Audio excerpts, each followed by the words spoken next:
that will mark at the end of your academic journey. That is when you are successful.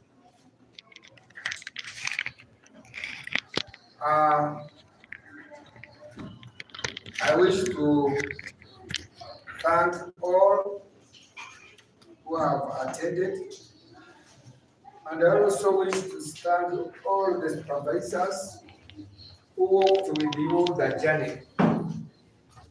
It was not easy, but I believe the grace of God has been sufficient. So today you are having your defense, and we expect you to defend, to convince us that you did your research. So before I go any further, I wish to remind you that your passing today is the one that will lead you to the graduation that is due in August. So please, when it is offered, at least we have given you enough time, leniency, and this time we want to also finish up with you. I wish to thank my colleagues who are here for dedicated time of supervising and walking the journey with you. So after your presentation, we shall give you, we shall ask you, after asking you, we shall give you the comments and the marks. It is those who have got 60% who will qualify for graduation. So we shall also tell you the areas where you need corrections. Make sure you correct your corrections in that given time. So without wasting time, Pastor Joseph Munyaneza. Now today I'm chairing this session. With me, we have Dr. Ngabo Fidel. He can also introduce himself as we continue the program. Praise the Lord. Shalom Aleichem. Shalom. Dr. Ngabo Fidel by names. By God's grace, I am the director of Oreshka National Bible University. May God bless you so much. Yeah. Also with me is our friend, a friend to our university, a friend to all of you, and my friend, all the way from Akademi University, who is with us as our external examiner, and allow me to welcome him here on your behalf. First of all, Dr. Kamiwa, welcome, and please introduce yourself to the students and the listeners. Then we begin the program. Praise the Lord. Good morning. Good morning. Congratulations. Congratulate you all for reaching this far. Called Dr. Kamiwa from Makerere University. So thank you. Dr. Kamya and Dr. Ngabo, allow me to present to you Benoit Nkindi, who is presenting his findings and all the information about his research. The topic, the effect of inadequate Christian parenting on the holistic development of children. Case of Pentecostal Church, Nabulagala, Baga Division, Kampala, Uganda. So, Benoit, you have 25 minutes, and you are going to time to present your work to the panel. You are most welcome. For the purpose of honoring the house, allow me to stand. Dear Director of Grace International Bible University, distinguished chairperson. A moment. I wanted just before you go further, you tell us about what you studied. Why did you decide on that topic?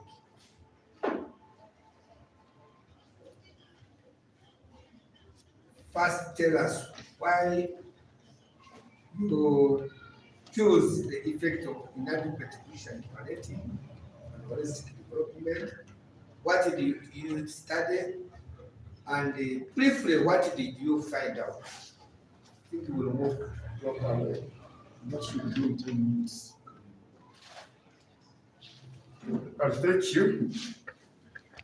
Director of Bible International University, distinguished chairperson, respected examiner, colleagues, I salute you. Those things are making our notes. I warmly welcome you and sincerely thank you for your presence for this presentation. It's a great privilege and honor to have you here to present my research. I speaking, I'm Yoki Benoit. These are my names, and I'm going to present to you over the effects of inadequate Christian parenting on holistic development of children. Briefly, the motivation of me conducting this research is that all societies, communities, nations are based on the families. And in the family, when we talk about a family, we mean parents and children. And whoever is great, or those ones called great thinkers, great people, they once were children, and they grew in entity, institution, which is a family. So despite still displaying a poor moral behavior, spiritual immaturity, poor academic performance,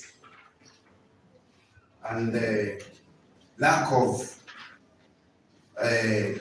some lack of psychologically. This one caused me to think, why is this one happening? Much as Christians are given a task in their churches to take care of their children. So briefly, children are gifts of God, and they are foundation of every society. and their holistic development depends on how they are given a care, guidance, and values right from their parents. Christian parenting is expected, therefore, to nurture spiritual guidance, moral guidance, to help their children intellectually, at school, academically, emotionally, all those aspects that make a full, complete children. The purpose of this study was to examine the inadequate Christian parenting and identify the critical recommendations that can help any stakeholder in the Christian parenting, be it the family's parents, communities, at school, the society at large. Therefore, I'm going to take you through in my presentation background, problem statement, of which I have already tackled.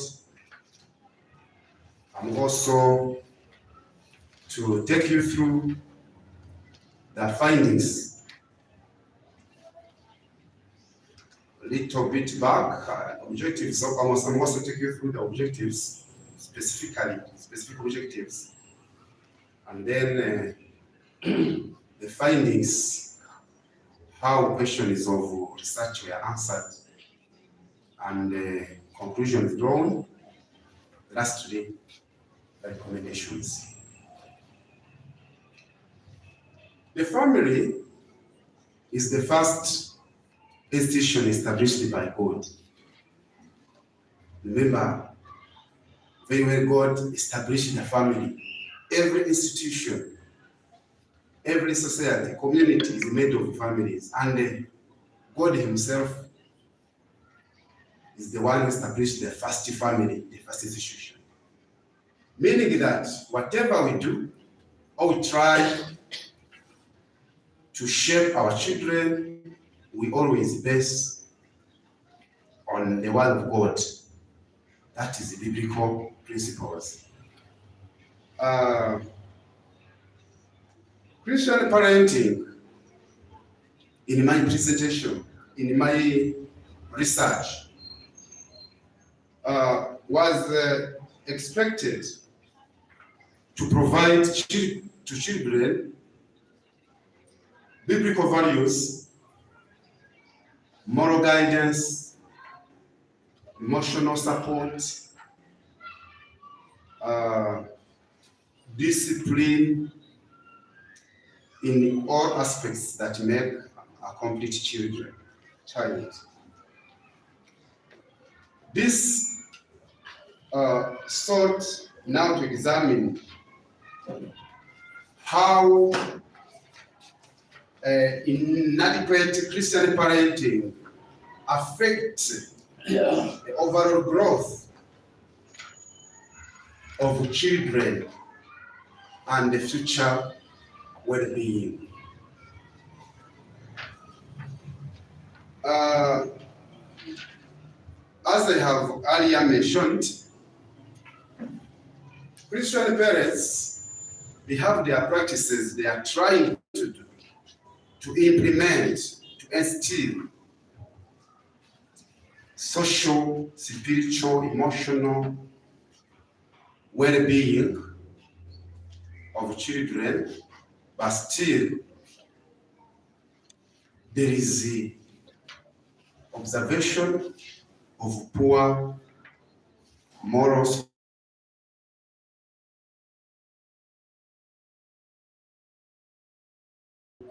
intellectual, psychological, and even physical being of children. However, it reserved a gap depending on the context of the study. There was a need of also conducting this study in the local geographical scope. Appropriate methodology was applied to ensure that reliable and relevant data is corrected. Data was analyzed and it revealed the following issues: weak spiritual growth among children, poor moral values and discipline in the children, emotional and psychological challenges, poor academic performance, negative peer influence, increased behavioral problems, and also weak family relationships. It also revealed that proper parental involvement, it also increased the maturity, the spiritual maturity, emotional stability, the psychological support, and also academic performance. The study came to conclude that Christian parenting needs to be strengthened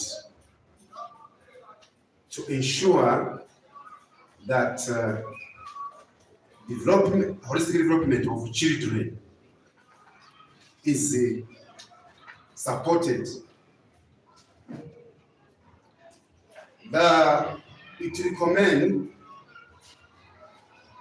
that parents should spend more quality time with their children. Families should strengthen family prayers and Bible study. Churches should organize seminars and programs specifically intending to support Christian parents. Schools should also employ the mentors in religious education to also support the morally upright children. Communication should also encourage, poor communities should also encourage positive parenting practices based on Christian values. So to conclude, strengthening Christian parenting is essential for raising spiritually, morally, socially, emotionally, psychologically, and physically the health of children. With that, thank you very much for your attention. I surely appreciate and welcome questions, comments, and suggestions. Thank you.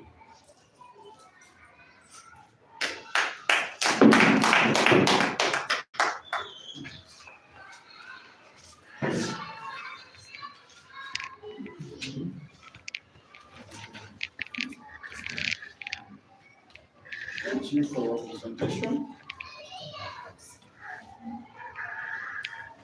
I will ask you some few questions.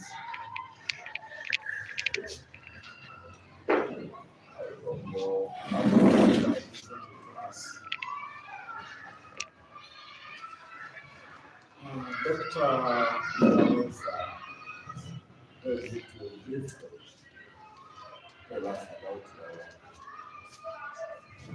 I was expecting you to give us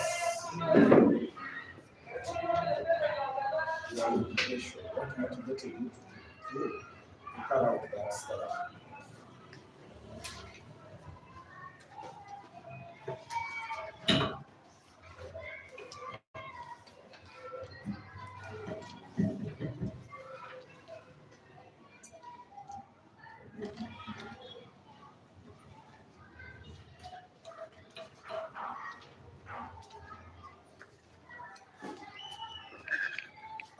Briefly, to tell us your background statement of the objectives, research questions, as for your scope of study, the theoretical framework,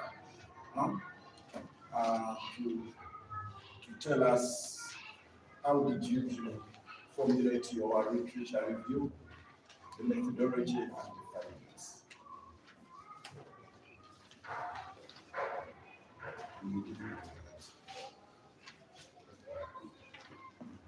So, my first question is, what exactly motivated you to do this work? Briefly, thank you for that question. Briefly is the empirical observation in children, much as there is increase of churches. Christian parents are there, church leaders are there, but moral behavior in children is dying off. This one, because they need to think deeper. What should be the cause? What is behind the scene?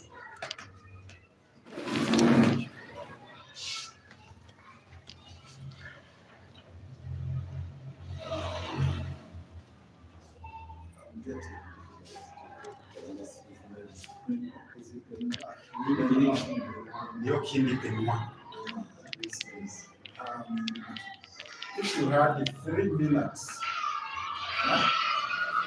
to explain your dissertation to your policymaker, what would you say?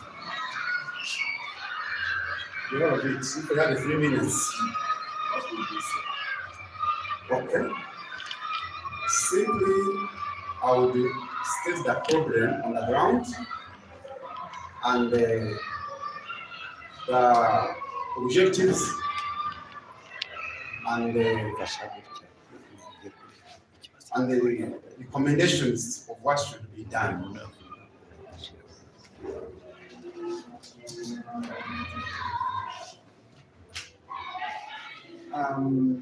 If I look to our objectives, you have 5 objectives, right? Is it too much? No, please. These objectives, they were targeting to answer the questions. They were all relevant. One, But when you were presenting to us your findings, I was expecting at least to have a finding of each objective, but you gave us only one objective, one finding out of the 5 objectives. true. Due to the and sufficient time.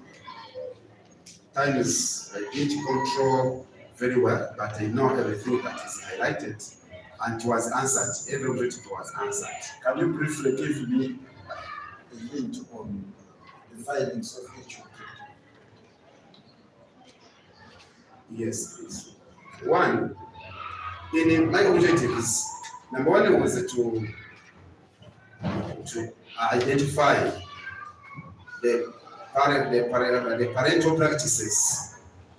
That one was answered. Research after conducting the research, finding came to realize that most parents have no time. There is a time issue they give to their children. They don't pray at home. Now, objective number two was to assess the role of the church in supporting Christian parents. It was revealed that most Christian parents have no skills in parenting, meaning that their leaders, the religious leaders, do nothing specifically on the Christian parenting. The objective number three was also to see to examine the contemporary modern challenges in children, to how do parents navigate their Christian parenting to ensure the stability of Christian parenting. It is also revealed that social media, digital media is a challenge. Smartphone is a challenge also to the children that influences also the children. The behavior is conditioned also by the contemporary challenges. Another were just the recommendations. The recommendations were also given. Thank you. How did the literature inform your study? The literature revealed that yes, inadequate Christian parenting affects holistic development of children. However, they were limited by the context. Most of these researchers, based on the developed countries. Can you be specific to those researchers? At least to give us two or three. The one important. There is Manson. One is Manson in 2024. Another one is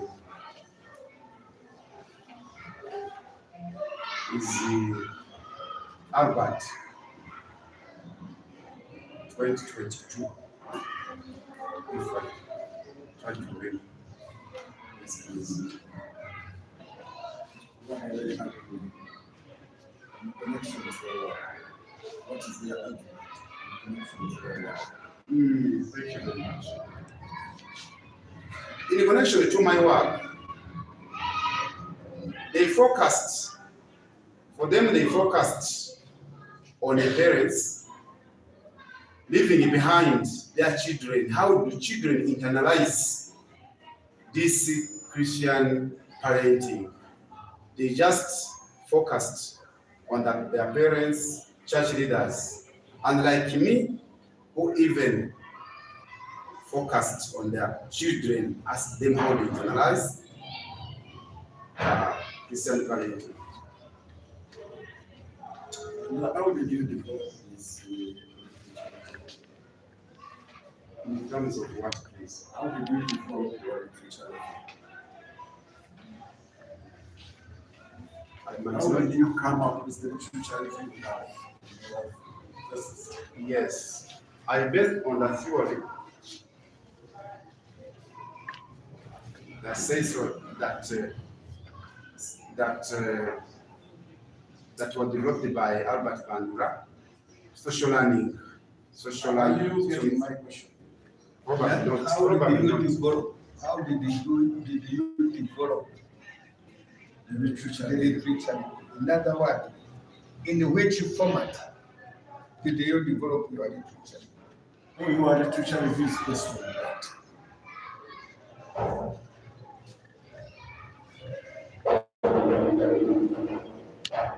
If I've got you very well, it is developed on a Christian parenting.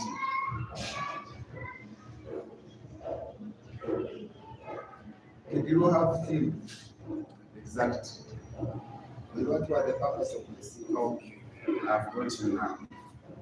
The literature review was developed following that to answer the objectives.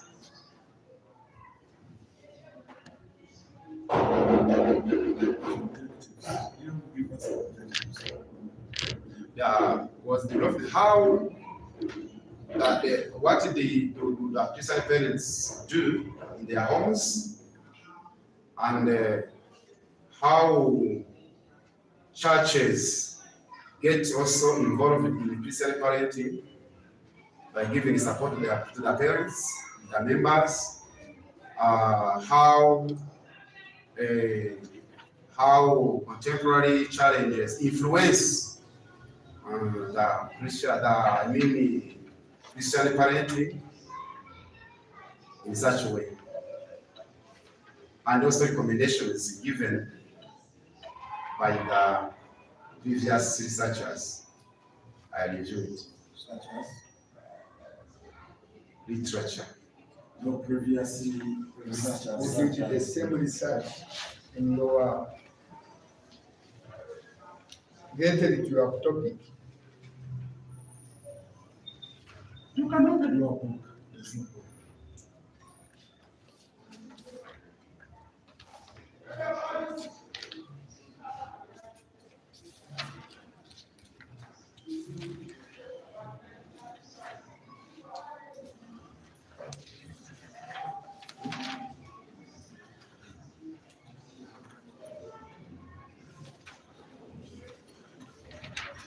Page 15.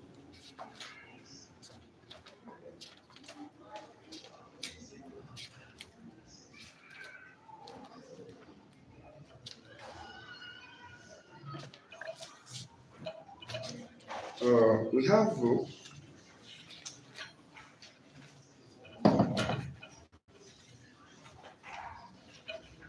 one like Wayne. I reviewed Wayne on the strategies and adaptations of Christian parents to maintain the biblical values in the midst of challenging societal norms, and also Castor in 2020. He talks about what? Talks about in his research secular society also influence the Christian parenting. And how do you relate that to your work? How do you relate his argument to your work? True. I related in this way that also the research I was conducting is to modern children who are also experiencing the same challenges, the same contemporary challenges. That's why I also had first to see what he revealed and to see how also affects my study. Now, Mr. Leach, why did you choose instead of conceptual framework instead of theoretical framework? Come again, please. Why did you choose to use a conceptual framework in your work instead of a theoretical framework? I wanted to first describe at large the challenges that affect generally Christian parenting.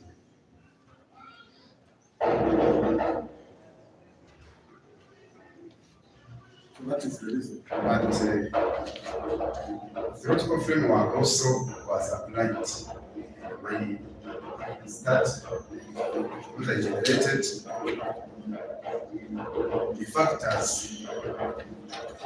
You use the concept of framework. My question was, why did you prefer to use the concept of framework instead of a theoretical framework? To reform your study. I want to describe at large. I want to make understand people the concept, general concept of Christian parenting. Because that one was a brief one, limited, but you wanted people to understand from the broader concept. We understand each. What was your independent value?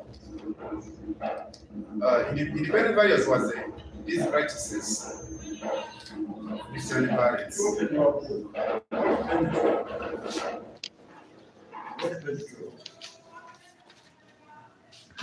What is that?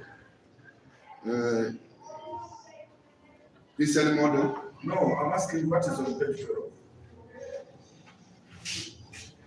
The diagram of framework. Concept of framework. Yes. So according to that diagram, what is your independent value? Christian model. How do you measure that value? How do Christian parents behave at home? How did you measure that value? Okay. I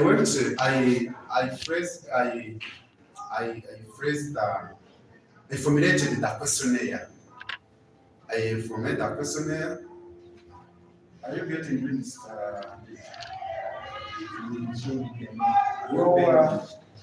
Your independent variables parental strategies. Isn't it? Yes. How did you measure that value?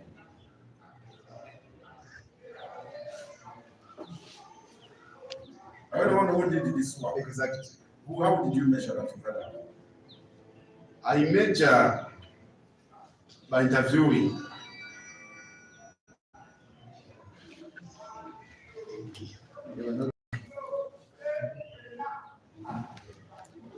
Okay.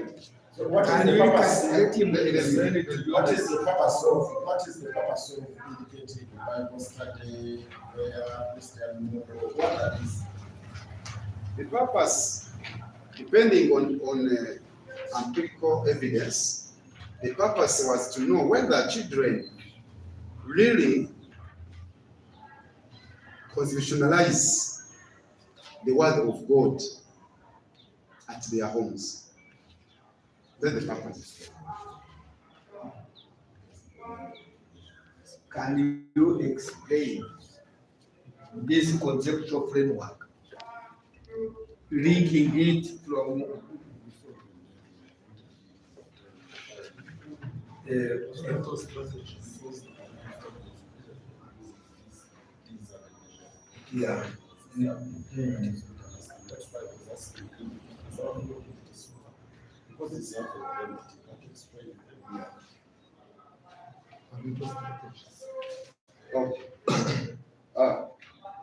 Parental strategies. Parental strategies. Prayer. Yeah. When you So pray, what is that? Actually, the measuring the variables is what I was not getting. But let me explain. But I was testing you to see. Yeah, let me explain. Yeah. Actually, parental strategies have influence outcome on children. When these parental strategies are well done, there is development, spiritual development, moral development, social development, emotional development, and so on. The shape, a complete change. But besides that, there are also external factors that have influence over the outcomes that children. So they are related in a way that. Can you explain the relationship? Exactly. Yeah.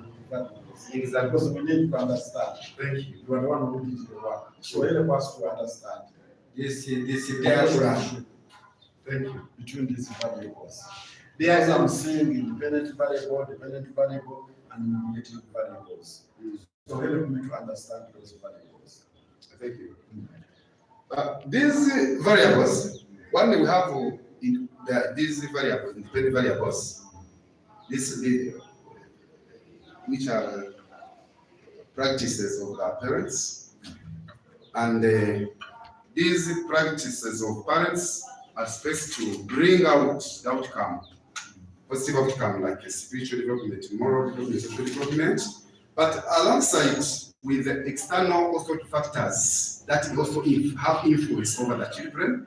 These are what we call the moderating variables, like secularism, digital media influences, economic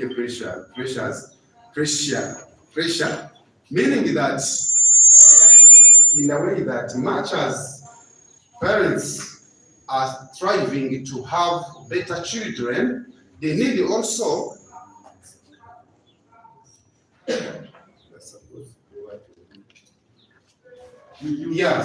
they need also balance to know when what is required according to the time. Secularism, children are always with the secular people, non-good fearing, meaning that however much they emphasize biblical values, they should also follow and guide, give proper guidance on how they navigate with the secularism. Once nothing is done on a proper guidance, depending on the external challenges, still however much they struggle, will not bring out positive outcomes. Mr. Mbide, be brief because time is not on our side. Can we go to another question? You also, in addition to conceptual framework, in your work, I'm also seeing the theoretical framework. And I understand that your work was also guided by a social learning theory. Can you briefly explain to us how the social learning theory guided your work? Yeah. According to Bandura, children internalize more what they see more than what they hear. That's why Christian parents must be role models for their children.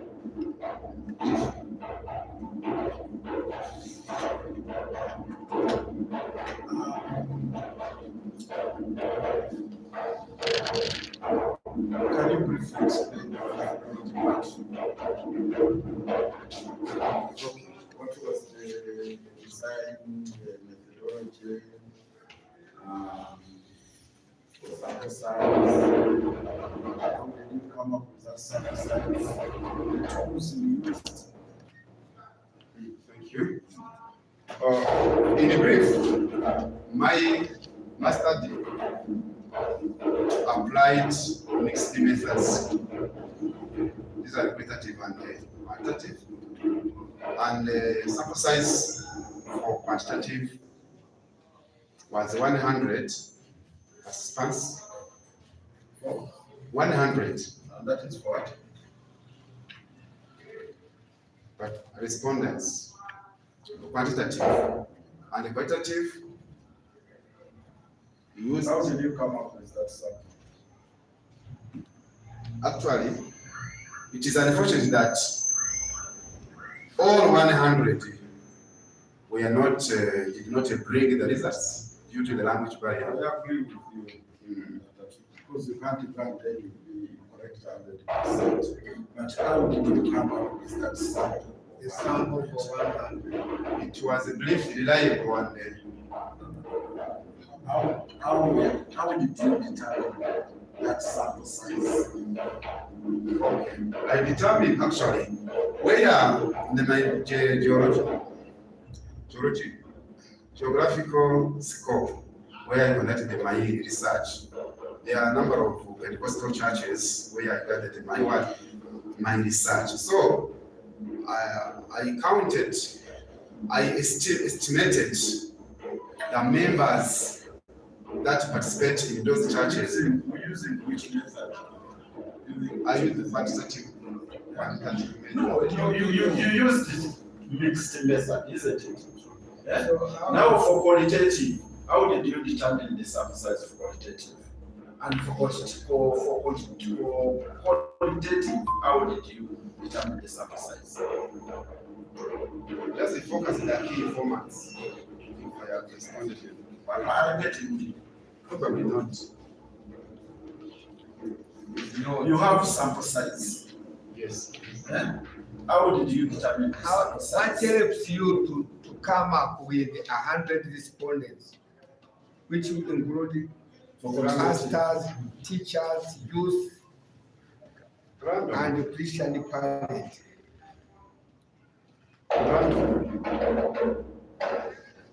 Mr. DJ, you have to be visiting the whole of your communities having a lot of gaps.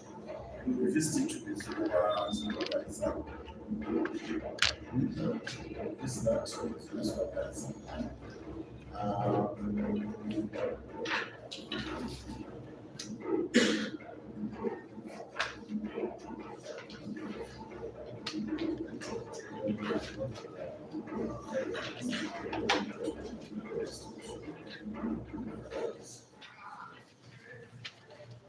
Mr. Dick, Yes. what were your main findings?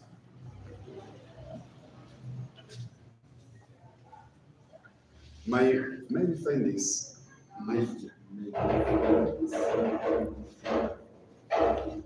there is a gap between What were your The major finding. What did you find? and what you consider major? What you think is your finding or major finding in your study? major findings must answer. Stand to your back. Look at your back. What are you searching for? I'm researching on the effects of inadequate Christian parenting on the development of children. Yes. What is your finding on that? The What did you major find? finding. My findings, there is a gap for effects or for inadequate Christian parenting. What are those gaps? Yeah. There is a poor relationship between children. In the family, there is poor family relationships. Is what I found, and there is also parents. Parents also lack skills in Christian parenting. Another gap is that church, again, Christian parents lack support in Christian parenting. And another challenge I found, secularism. Secularism also influence is a factor of the empirical evidence. Mr. Ndije, my last question is, what practical contribution does your study make? What practical contribution does your study make? My Practical contribution. yes, my practical contribution of my study is to encourage church leaders to take part, to undertake the responsibility of supporting Christian parents, and to inform the community, also to emphasize and promote Christian parenting based on the biblical values, and also to schools to also take it a point that they should also, not only academically, but also morally, to see the strategies of how they put mentors in charge of that specific corner. Thank you. Mr. DJ, thank you for giving me time to interrogate you. Those simple questions, I'm exhausted. Mr. Chairman. Thank you very much, Dr. Joseph. I had many questions, but many of them have been answered by Benoit. Thank you very much. But I want to ask you a question. Show me how your work will contribute to the problem. Then, Christian parenting. How is it a problem on the holistic development of children in Uganda? Only 2 questions. At once. Okay, first of all, my work will contribute so much, is what I'm from highlighting, in the way that it puts out the recommendations on any stakeholder of parenting. These are parents should be skilled, equipped in terms of Christian parenting and relating to contemporary challenges. It should style up according to the modern time we are in. And also churches should not only bother on a spiritual concern, but also undertake the Christian parenting skills to their members. That is the one. 2, this problem also affects a generation like of Uganda, being that in Uganda also these challenges are evident. They are there. These challenges of digital media, technology, what, they are there. So we need also to equip them accordingly. Thank you. Okay. How is it a problem Christian parenting on the holistic development of children in Uganda? May you please come again? A Christian parenting, is it a problem or it's not a problem? Christian parenting, as a Christian parent, is not a problem, it's a solution. It is a solution. The problem lies on how is affected. It is not affected accordingly. Most parents do not know what to do. They need to be equipped and supported. Wonderful. Thank you. Okay, we have taken a lot of time. Now, few observations, then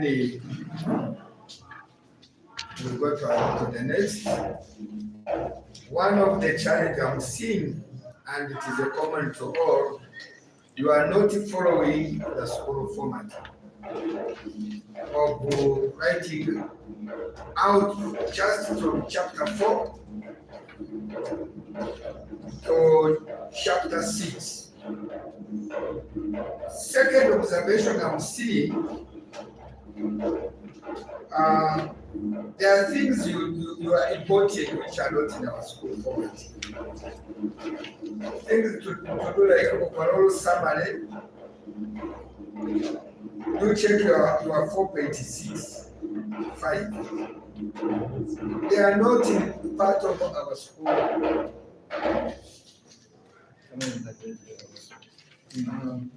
When you are also numbering the specific objective, the specific objective is it is 4.1. Yeah? Yes, those are the specific objective. Now, when it comes to this specific objective, we just number them 1, 2, 3, 4, 5. They are not just a subsection of the major specific objective, because the way you have numbered them, as if they are sub-themes of the specific objectives. I believe yes. The same on research questions.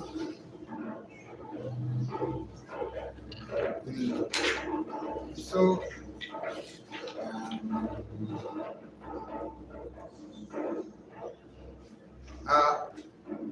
you had your earlier conceptual framework. I don't know why you changed it. Because the conceptual framework you have now does not link at all to the information you are giving. You have information, but you are not linking it to the what?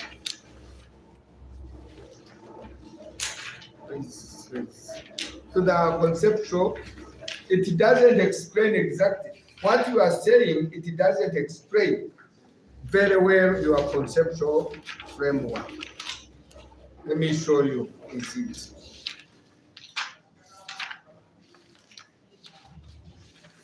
Because when you explained, there was no complete link, and yet it is supposed to link from independent variable to moderating variable, then to dependent variable. So the arrows you show does not show a link at all. This one, when you are explaining this one, you see this one coming here. There is no link, according to explanation, there is no link from this one to this one. If you wanted the link to be there, at least there would be an arrow to be here, so that from here, this one and this one can be linked by this. As if I'm not convinced. The what? I said, according to my explanation, let me try to explain. These are the independent variables that have also, they must also have an influence on the digital, on the moderated When you are variable. explaining, it comes clear. But when you are looking at it doesn't connect. It will connect when you bring another arrow to here. I don't know whether, take note of it. This one here.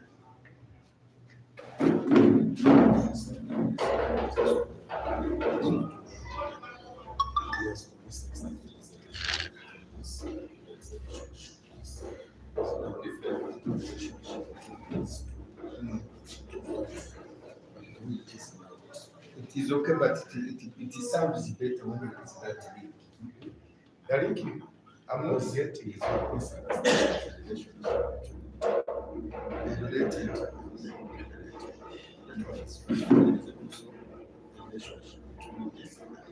Okay. Okay, it is very fine. From the, I'm not from, you go to page 31. Page 31. Chapter 4. This, the first table is just hanging there. It has no explanation, it has no analysis. In fact, Yes, the first table, it is just hanging. What is that? So you need to list that. now, challenge you have this one, everyone should note. We have our format, whether we have chapter 4. You give introduction to chapter 4. Then you bring some bit of interpretation. Go directly to objective. Analyze objective interpretation. This is where you bring the aid, the education, and whatnot. Then each objective becomes a theme. Now, in your reporting, there are other things you have included, which are not in our format. From objective, you go to conclusion. The recommendations comes in chapter 5. Yes. When you are looking at your chapter 4, after the demographic characteristics, that is the age, you know the demographic characteristics, the age, the education, the sex, those you are supposed to put them in one table. Just learn one table. In SPSS, it can do that for you. Just put them in one table. Then after that, you go to the first objective. I want to repeat that when after chapter 3, we don't call it now objectives. It is a theme. It is a theme. I'm now going to use a theme instead of the objective. So now, when you state the demographic characteristics, then you start on your first theme. Then you have now to tell us the things you have, the questions you have in that things. We are expecting it. You can have a single table which is having all the questions, or you can have independent tables on each question. This is on the format Secondly, another observation. Then when you are making the analysis, or in the discussion, or in the chapter 4, you don't say participant 5.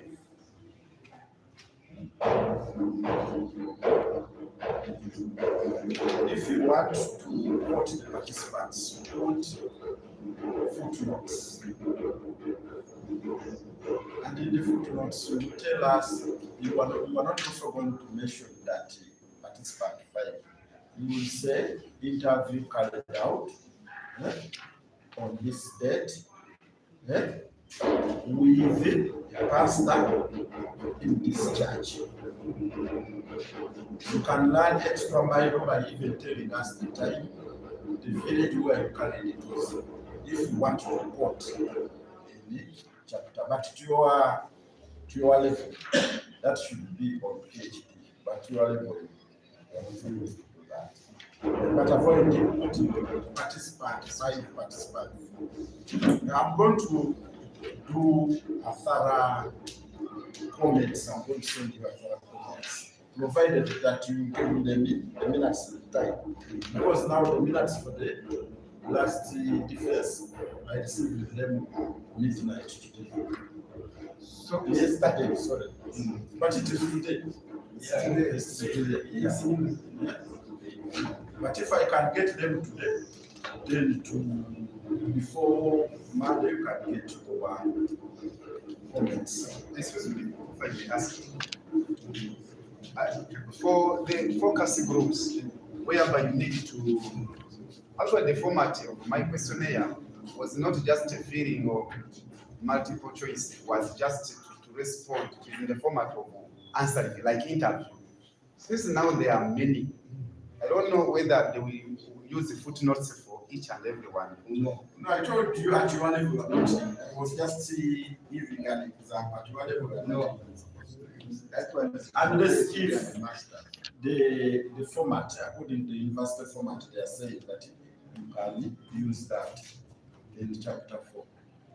But if the format is not dictating that, then you can leave it. So let us see. And what is, I think, making life hard for you, you don't know, your supervisors, they didn't tell you how to analyze your qualitative work. by either using Atlas TI or in vivo. Because in vivo and Atlas TI, they will help you to analyze your work. The way you are seeing in the quantitative, the SPSS, that you learn the tables, the correlation, and what have you. Then for qualitative work, you still have the gap. But I don't know between now and when it's supposed to submit the final. We give them now 3 weeks. Maybe if you can get time, you can get somebody who can help you to take you through Atlas TI and in vivo, and you know how to analyze your qualitative work. Yes. I think that's Okay. Thank you. Now, general objective becomes now themes when we are developing in chapter 4. Please follow school format. I gave you that school format. General or specific? Specific objectives becomes themes in chapter 4. Now, you don't need give recommendations in chapter 4. Recommendation comes in chapter 5. What you do in recommendation, you give a conclusion. What you have found in what? In chapter 4. Then you come to chapter 5, you give analysis, theme by theme. Then you also give recommendation, which you do according to the theme also. So, chapter 6, that's where you also give recommendations. Each objective, what do you recommend? Or each theme, what do you recommend? Then you suggest areas of further study as you want that. Now there are things you are fishing in. Secondly, there is no plates. That is why you are putting plates. They are not here allowed. Because you are supposed to discuss, not to give us plates. In your what? That's why I saw the plates.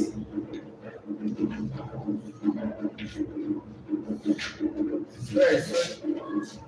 They are not. Each. What you do, you discuss and not to give it as a plate. Are you there? Yes. So, it's where you are done the plates. We shall go through with you. Now,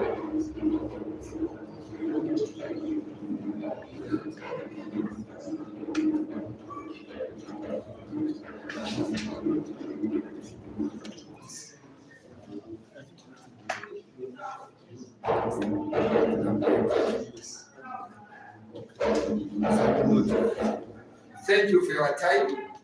Let us have the commander ready.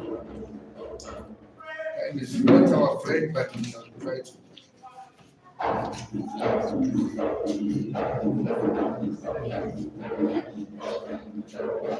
This time let us use 40 minutes to complete it.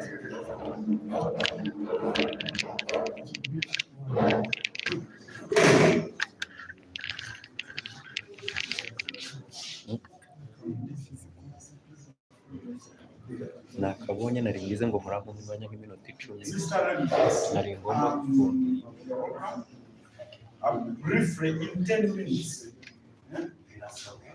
not my words, in 10 minutes, tell us the reason why you chose to carry out this research. Tell us your background, statement of the problem, objectives, research questions. Are you noting them? Not them. After telling us why you chose this topic, tell us the background, statement of the problem, objectives, research questions, your scope. Your scope, the geographical scope, the content scope, and then the time scope. Then you tell us about your theoretical framework.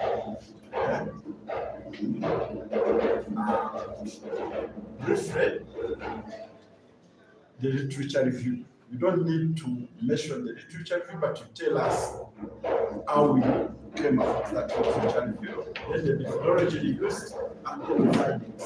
Within 10 minutes, it is now 22 past midday. So by one we should be done. No, 10 minutes. No, all of us to have done. Okay, thank you. Before I take time, Why don't you sit?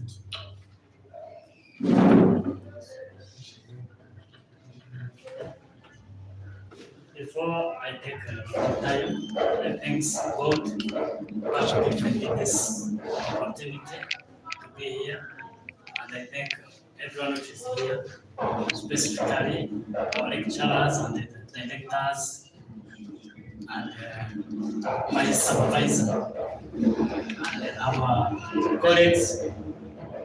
Thank you so much. Now I'm going to give you a summary of my work. Is the social and the cultural factors contribute to teenager pregnancies and born again churches, a case study of Naburagara, Rubaga Division, Kampala City. First of all, I have to explain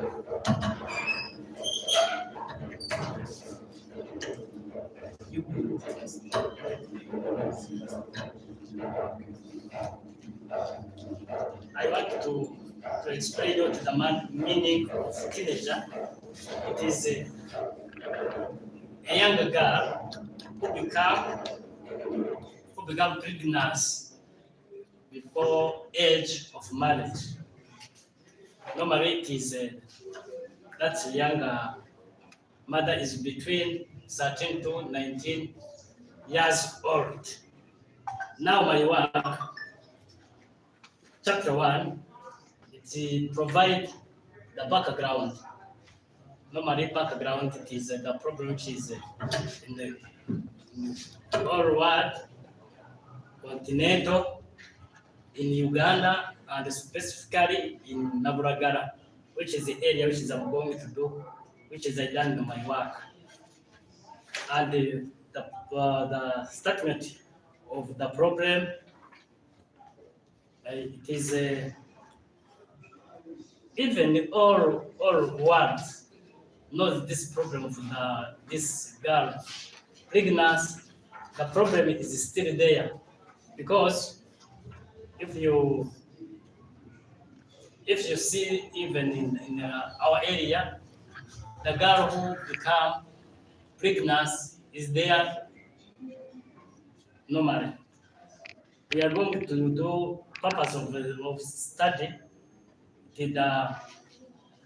the social and the culture.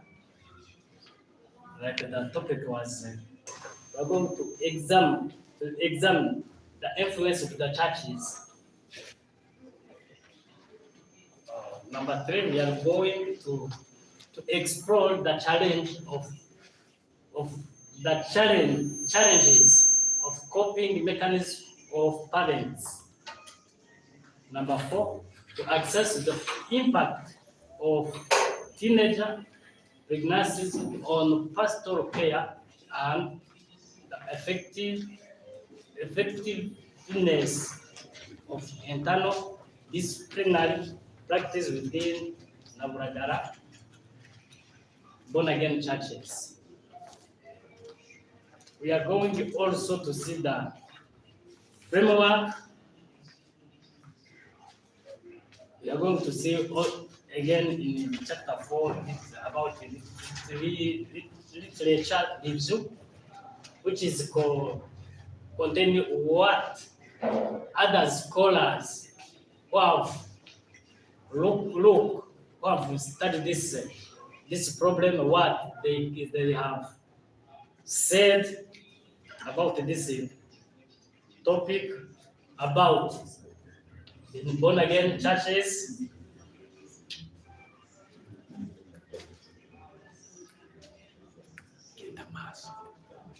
about born again churches, limit the church to this specific Mr. area. Remy, Yes, are you reading or are you presenting?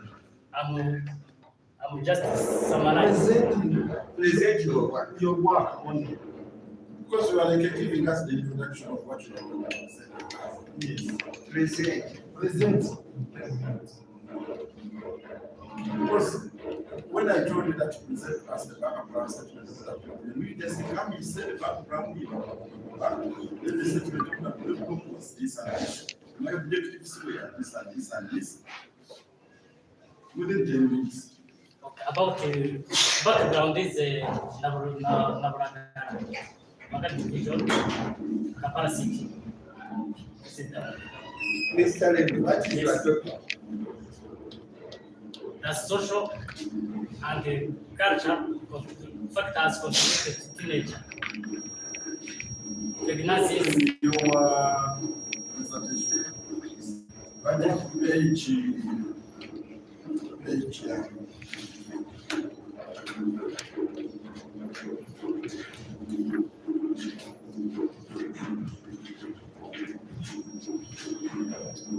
page one now. Page one. 1.1.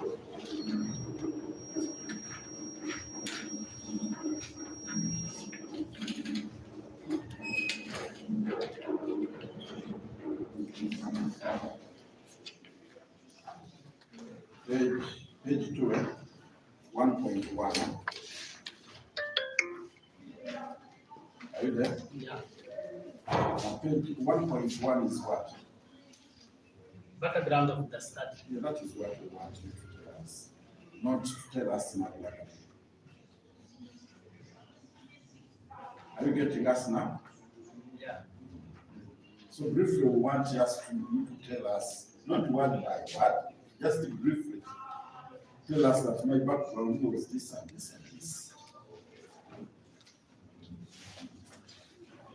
The background it is what is going in the area.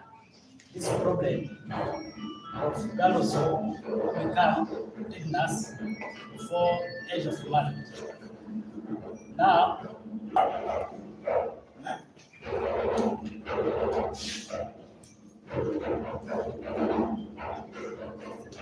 Can you read the first paragraph of your background?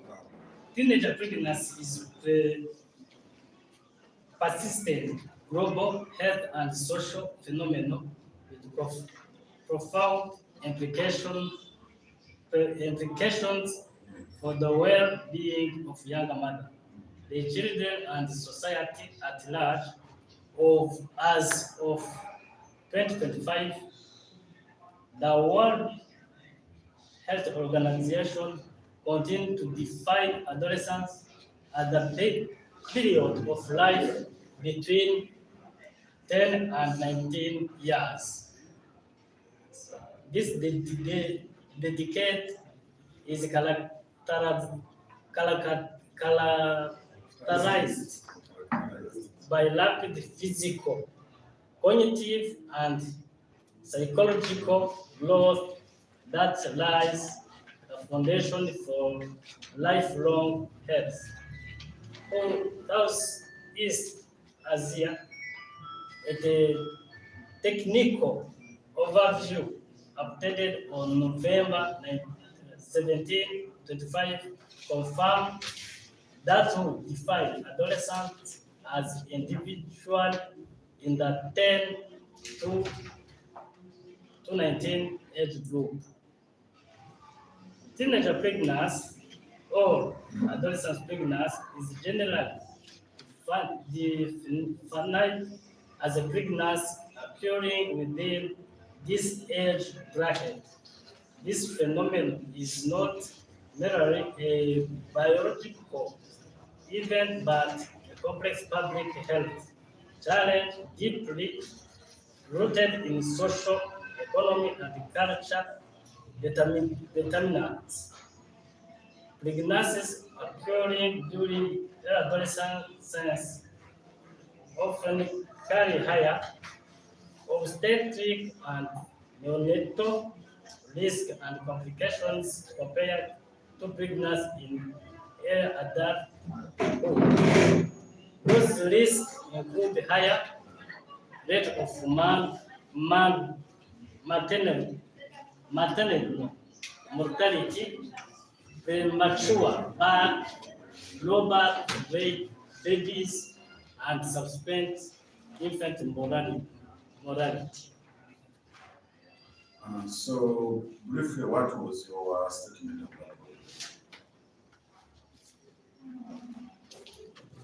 Statement of my problem, the problem to if the young mother become pregnant, what can be they can drop off the education. They can even if they are become pregnant the time of deliver, babies can die, even mothers they can die. That's why I think the problem of the society. That is what motivated you to carry out this work. Yes. You continue. Beyond the immediate health risks. No. We see problem statement and research question, the score, but the way I'll try it before you.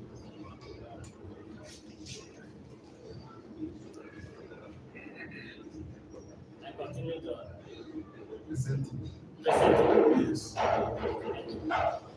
Then I prefer to do this one because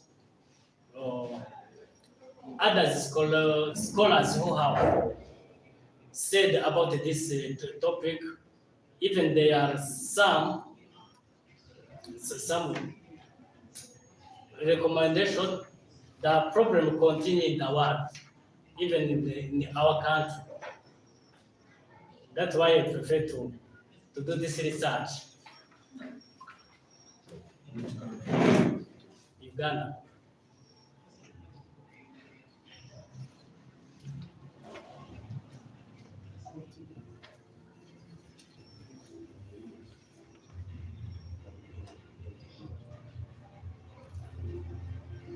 Yes.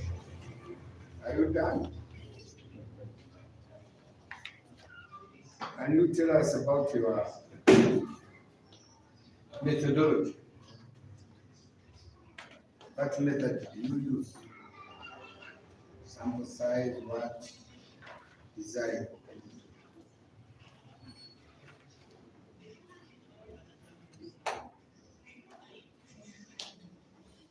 We're waiting to hear from you. Can you tell us about your methodology? Sample size, design.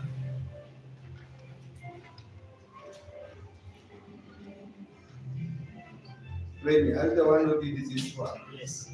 Can you tell us about your methodology?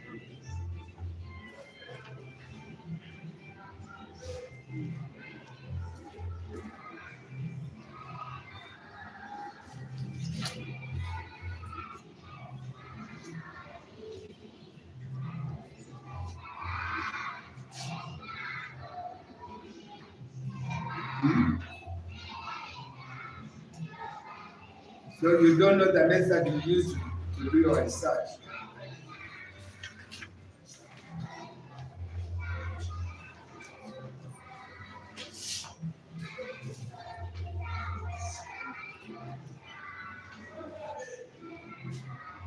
Hmm?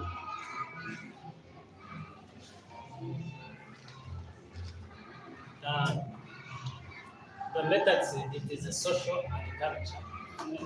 The social and culture. What do you mean by social and culture? Make understand what you mean by social and culture as your method of research. In the social, it's what we in social is Do you understand this methodology? Open your book on page 25. yeah, So what is your methodology? Open your book on page 25.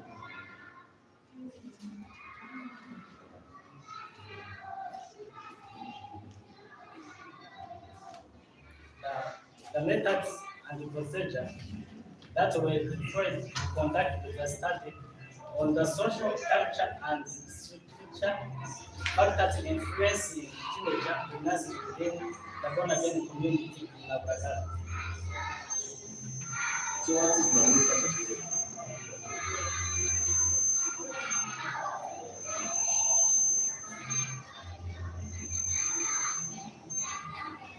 The study preparation, sample determination, sampling procedures, data collection methods and tools, validity and reliability, measures, data management and analysis technique, ethical considerations and limitations, and counted during the study.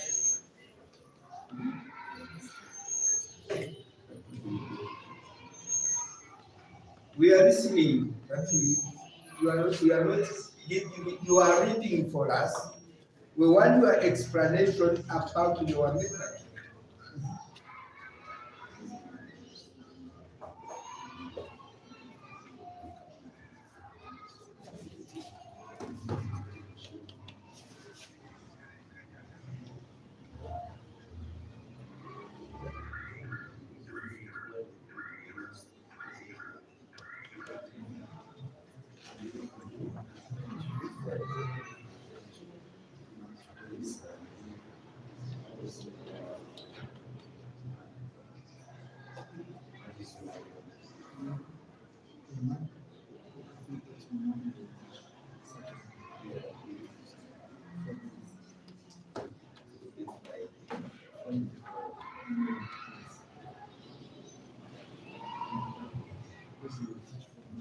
Mr. Remy, Yes, please.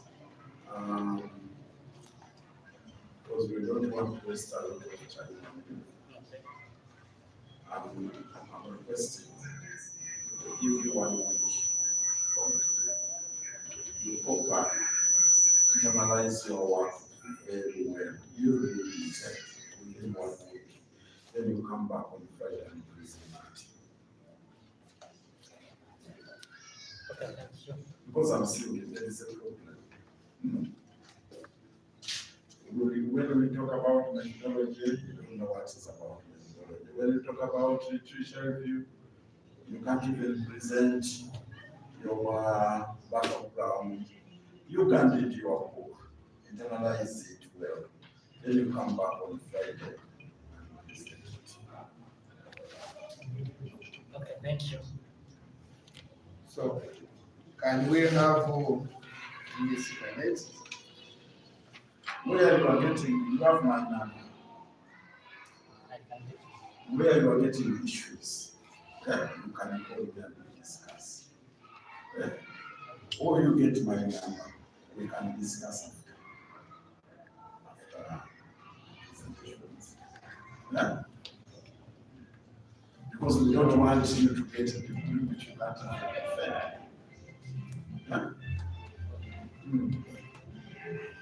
Can we have now Girabatwari?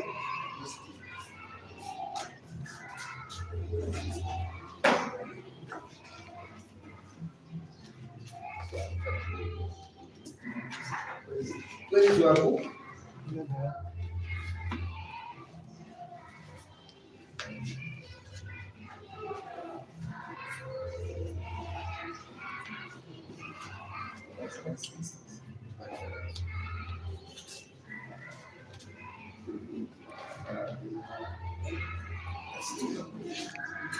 Yes, Mr. Castillo. Yes, Yeah, you come. thank you very much. I appreciate being here. Now, without wasting time, briefly tell us about your work. In that, if I'm to be specific, I mean, you will talk about the background, the statement of the problem, objectives, research questions, scope of the study, the theoretical framework, how we formulated your literature review, you've already had findings. Briefly. First of all, I'd like to greet all of you in the mighty name of Jesus Christ. And as I've been requested, I'm going to talk or speak about my research, which is exploring the manifested role of religious organization in combating the domestic and global manifested corruption. And the case study is the Religious Council of Uganda, Kampala, Uganda. We are going to talk about corruption. And I've been asked to explain what motivated me to carry out this study. Corruption has become a global pandemic. For centuries, the world has been suffering of corruption. And as we are speaking today, in every country, even here where we are, every day we hear about corruption and it caused all its effects. Many people have been suffering directly from corruption or indirectly, but many of the evils that are happening here in the world are connected or related to corruption. As we're here, I know I may not be 100%, but most of us might have faced or might have been victimized of corruption. We have seen many people, we have heard about what is happening, and myself, I have been a victim of corruption. And despite many people have been trying to bring solution, still we are seeing the evil continue. Much money have been spent, still corruption is there. By the way, we are surprised to see that even the great countries, those called democrats or the richest countries, have not been spared either. We are hearing from there that there is corruption. This corruption has even gone further, even attacking the UN, attacking every continent. Therefore, I told myself, though there are many stakeholders trying to kill this Goliath, the giant Goliath. In fact, in my work, I've done a metaphor of corruption with the Goliath, because the corruption seems to be resilient, proud, and seems to continue further because we don't see any sign of retreat or surrender. Therefore, I ask myself, are we going to cross our legs and fold our hands and let corruption kill us? So I decided to go into this study. And that's why I have come up with this study. And we have that I think that I've talked about the background and the statement of the program. And now the specific questions, we have 4, which are to examine the exploration of the role of the religious organizations and to determine and to examine the actors of the anti-corruption effort. The second one is to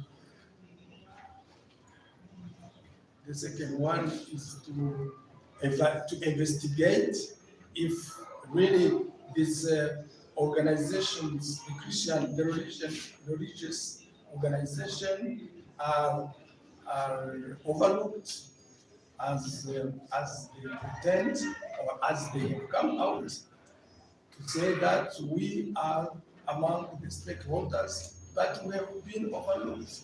We are not doing what we should be doing. So that's why the second reason I came out with this study is to confirm if really it's the truth that the religious organizations have been denied to do what they should be doing. And specific objective number 3 is to evaluate this Inter-Religious Council of Uganda. What have they done so far, and the other organizations, similar organizations? And the fourth one is to examine the challenges that they have been going through. We are my scope, the scope of the study is for the content. We are going to base ourselves on religious organizations in combating corruption, and for geographic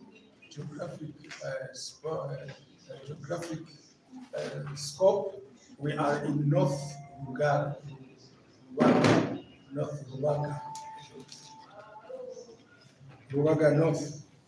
North, and our time scope is from 2020 up to 2025. That is the scope that I'm working. I worked in this. Why 2020? Sorry. Why 2020? Yeah, because that was the current one. You give justification for the first period and then the last period. From the period where I started, we have to break it. Then 2025. Yeah. I think even there, I went through. Okay, you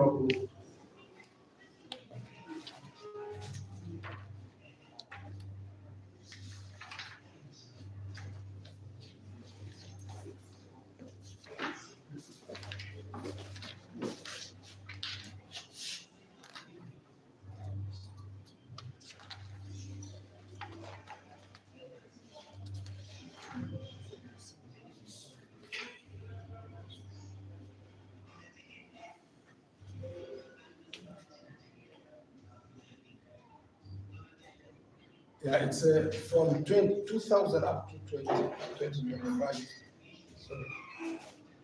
So I think that this is the period which was chosen because the whole world started to experience the evil of corruption very seriously. And I can go on and talk about the literature review. That's, here I will go to conceptual framework. The conceptual framework, we are here to talk about the 3 variables which are independent and the intervening or mediating variables. This is a very, very serious point, because if you understand this, also we will understand what will come out of our work. Independent variable is the role of the religious organizations, and the dependent variable is the result of what will come from independent. And the The intervening are the variables or the causes that can affect the results of what the independent variables have been doing. Today we are in my work. I was guided by two theories of this study, and one is institutional theory, and another is religious leaders theory. I know that I would have used many theories, but I decided to limit myself to theories. And those theories will give us a better result if we mix them. I would have also used one, but I know that this is a big topic, a global topic, which needs solutions. So I decided to use these two theories. As for literature review, this is also literature review. It's where we talk about evolution of existing scholar literature, whereby people have already written about the corruption, domestic, and international or global, where they have also written about the interventions. You are confusing. Yeah. We have talked about the conceptual framework and the political framework which guided your work, and then we are going back to the literature review. So we are going methodology. I came from theory. Yes, back. Because now you are explaining the literature review. So let me go now to chapter 3, which is methodology. Yeah, and this methodology is very important. You have not told us about your literature. What guided your work? Sorry? What guided your study?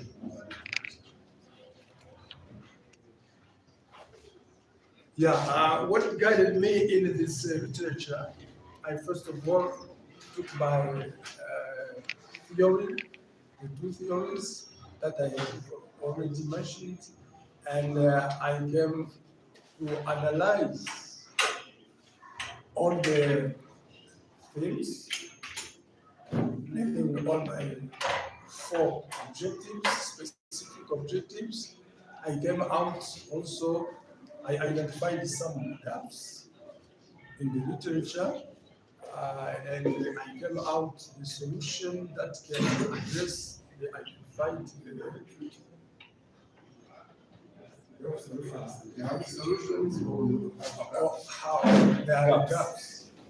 And okay, the gaps. If you have solutions in the literature, take them in the definition section.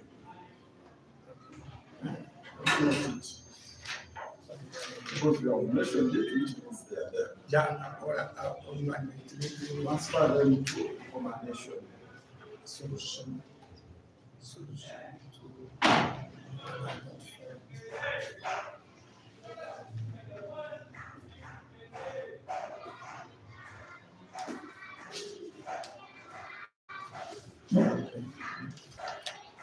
I'm now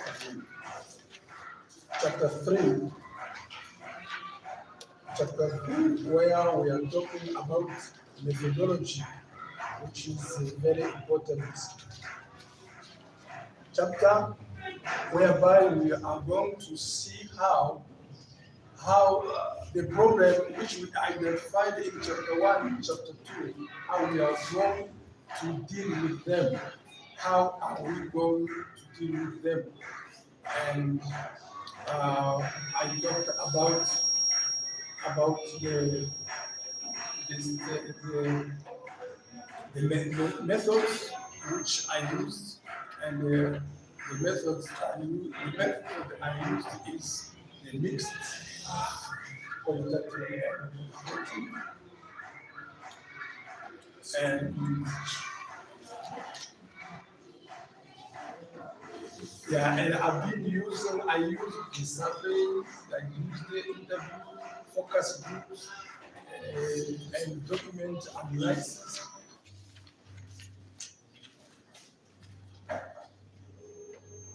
And in this chapter also, it's very relevant to talk about the ethical ways that I use, because I did also in that ethical. Mr. Augustine, in your methodology, the ethical consideration is the last thing in the methodology. So you try to tell us which kind of methodology you use.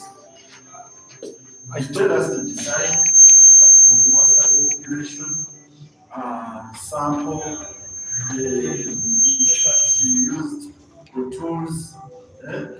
Yeah, I've just mentioned How you tested your tools, how you analyzed your work. But you are just introducing the considerations, and that is what even in your write-up, that is how it is in your write-up. If you go to page 61, from page 61, if you go to page 61 to 62, that is your methodology. Only 2 pages. And the first page, it is just introduction. 63? 61. Okay. It is just introduction. 62.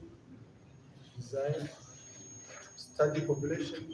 So without wasting time, you need to list the chapter 3, all of chapter 3. You will do. You note it. Note it down. Review chapter 3. With the help of your supervisor. You do chapter 3. And if chapter 3 is not proper, then there is no chapter 4. Yeah, I understand. I understand. There is no chapter 4. Yeah. You didn't do chapter 4. Chapter 4 is there, but if there is Because it's wrong, it's built on. you can say that it's not in chapter 4.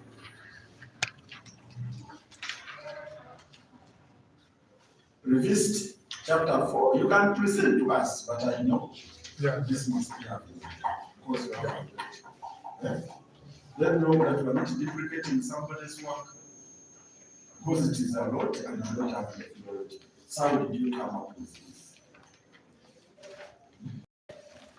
But for me, not that I'm arguing you, but I was wondering. I have studied Chapter 1 and chapter 2, it is excellent.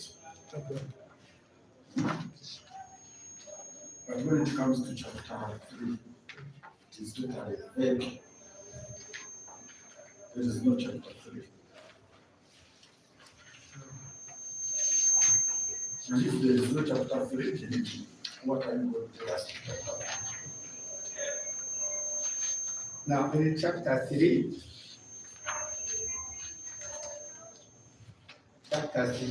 according to our method, You read Chris Ware, 2023, 2022.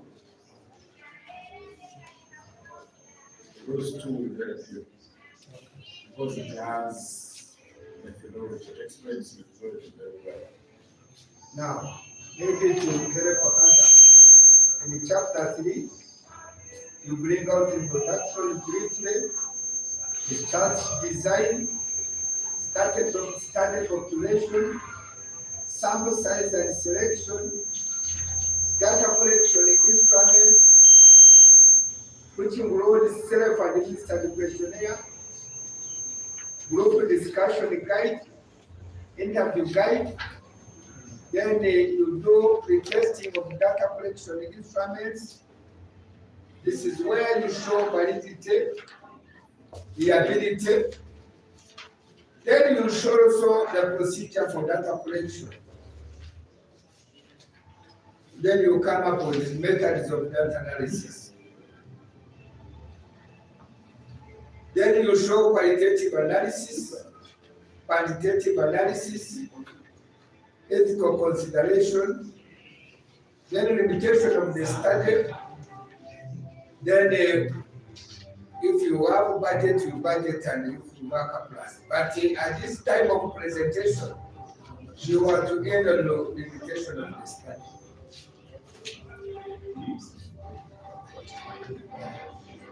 That is the chapter.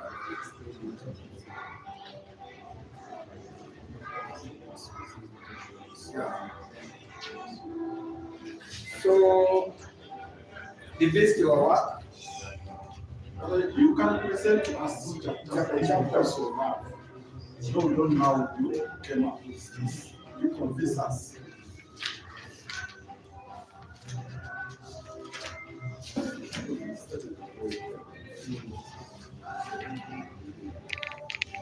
Page 75. Yes. Page 75. Sorry? Chapter 4. On page 75. Yeah, I'm there. As for chapter 4, we deal with the data presentations.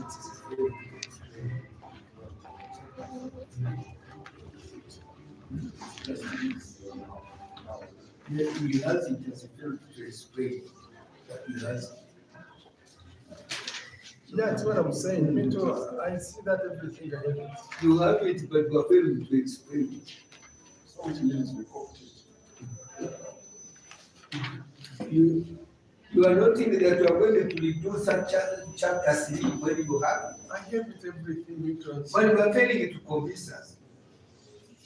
Not everything. Yeah, me, I think that because of time, I started by one research and I jumped to yeah, 238. Yeah. So can you please explain? Explain Yeah. what you have there. Yeah, I was What is saying, your design to study preparation, yeah, I was saying that sample size and selection, just I was saying that chapter 3 is the chapter that is going to make chapter 1 and chapter 2 how we are going to find the solution, by which ways we are going to use. And we came out with the mixed method, quantitative and qualitative. This is the method that we used in this work. And about the sample size and selection, we had 75 people, but the reality, those who present themselves were 50. So those are the people that together. sample population. This is the category of respondents. Now, What was the population? yes, 75. But the sample size were, How will you determine that sample? yeah, we use the random sampling and purpose. That is the that's not how you determine the sample size. In other words, how did you determine the sum of pastors?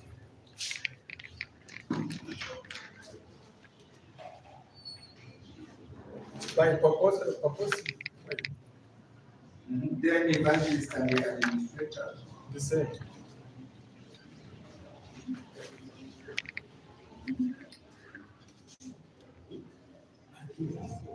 Page 63. Yeah, it's where. Mr. Castro, when we are determining, your design is what? My design. It's simple. I can say Design. Is it mixed method? yes. It's mixed method. Now, for quantitative, when we are determining the sample size, there is a formula you can use, which I have already seen here, and we are talking about it, Morgan table. Because it has the population size and then part of your work. You interview your participants. Then you interview the first participant, the second participant. When you reach the third participant, we are assuming that the third participant, what is telling you, it is exactly what the first participant told you and the second participant.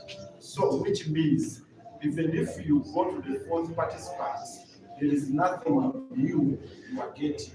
So, that means on the third participant, you reached the saturation point. So your sample size will be 3 participants. And that is how we determine the sample size in quantitative. Is it okay now? Yeah. Yeah. For data and methods, I've used the survey, interview, focus group discussion, and the document analysis.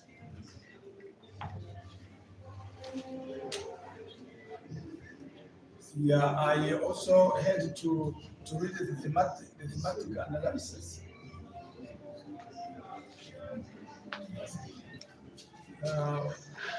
We are also using, we used also administrative questionnaire, interview guide.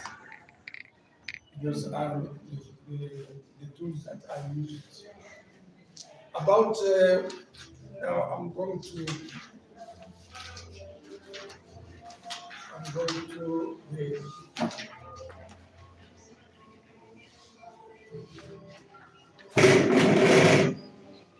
ethical consideration, which is 3.8. I said that I had to write in the reference. What is the importance of ethical consideration? Yeah, there are things that you may. In other words, why should we have that section in your work? Yeah, to prevent any bias information, to not to write things which we have not done before. In one word, why should we have that That consideration? is For integrity of our work. I don't know what to findings. what your findings in your study. Chapter 4. The findings is that, as I said it in the statement of the program, there is a party of the stakeholders that says we are not being used the way we should be, and we are sure that we can contribute. And what I came to find out is that actually these religious organizations can contribute in killing the Goliath or the monster or the corruption which seems to be very strong. Okay, and now when this category of stakeholders are not used, that's why maybe I put it in my chapter 4. Why is the durability of corruption? why is corruption fought against but is still there? And we come out to say maybe these people are not maybe, but we come to confirm that they can help. Therefore, I came to conclude that yes, the religious organizations can be overlooked and have been misused and underused. And I propose that if they are used the way they should, maybe the corruption will be dismantled or the corruption will be kicked out of our country or our government. Another thing that I found out is that the religious organizations itself is not, themselves are not ready, or they have some gaps, like money, financial money. They have been trying to do what they preached, but they can't because of lack of money. And someone else in other places, they have been, I would say, corrupt, bribed them to get money because they need money to do. And instead of doing what they should do, now it becomes also another problem. Meaning that also they have financial problems. Another issue is not to have the staff, the building capacity. They do not have building capacity. So the willing is there, but they are also not able to do so. You have 1 minute. 1 minute. Yeah. For my recommendations, I came out with some recommendations to IRCU that they should not only be the preachers, but also they have to not use soft power, but also to use hard power to go out to help people to go on the way, to strive with saying no, or to ask for punishment for people who have been caught into corruption. We are asking the government also to be more, to work more fighting against corruption. We also ask for to make the entire people of the country to become soldiers. Sorry, my last point is that though corruption has been like Goliath, but also the religious organization can be devil and kill it and make the world to become like Goliath, and each and every one to become a soldier against corruption. Thank you for the good presentation. And I have 2 questions for you. One, how can religious policymakers benefit from your findings? Profit from? How can religious policymakers benefit from your findings? Yeah, they can profit a lot, because I recommend to them to not to leave the pulpit, but also to put alongside the pulpit the way to go out and to fight against corruption, not only from the pulpit, but also to go out. Another recommendation I say is that they should not be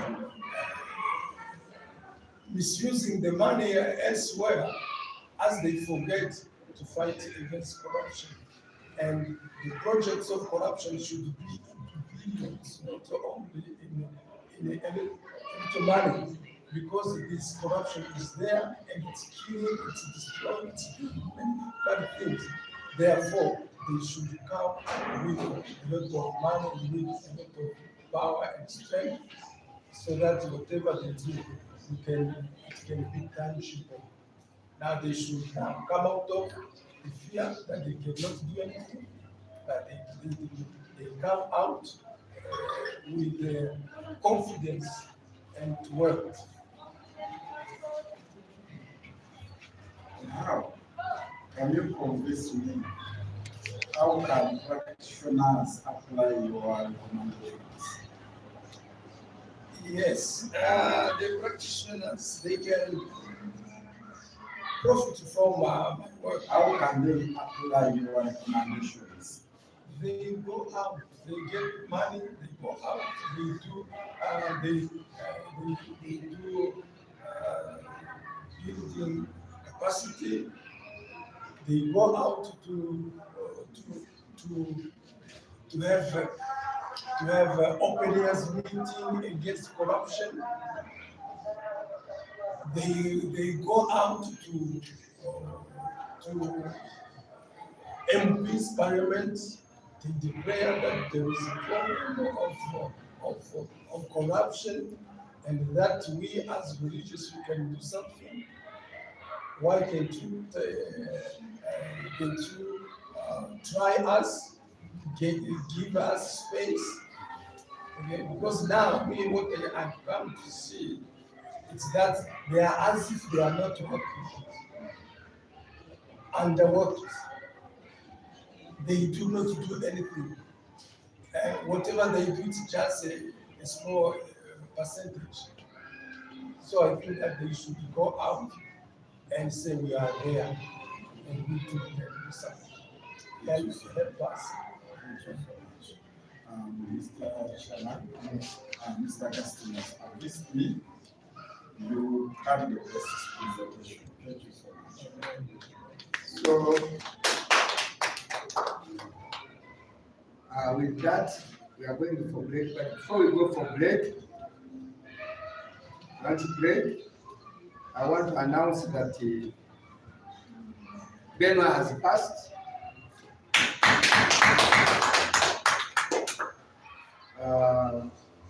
Lemmy has been referred because he shall come back when he has read properly this book, Precious of the Faith. And the Gravatara Busti has also passed. We are going to do the minor prediction within 3 weeks, submit your books, ready for graduation. Once again, congratulations. So we are coming back at 2.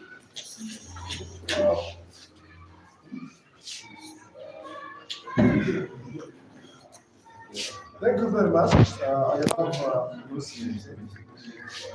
I want you to come to see about the financial issues because now this is time for that. Thank you very much.